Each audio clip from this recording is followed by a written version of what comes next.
In the web view of BIM360 Design, you can quickly restore to a prior version of a file by selecting the version number, then compare the document versions.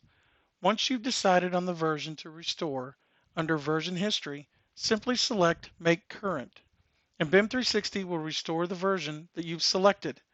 The restored version will then be the current version of the file.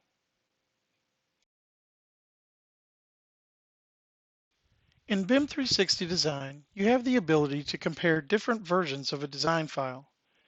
This file compare functionality allows you to compare versions of one file or compare versions of two different files. Here we will change to a different file that has an alternative ramp for a roadway project. Simply navigate and select the file in BIM360, then scroll through the different versions of the second file to ensure that you are comparing the right versions and select Compare. BIM360 will then overlay the two files. In this example, we want to use the side-by-side comparison. This allows us to visually see the alternative ramp by moving the slide bar across the view.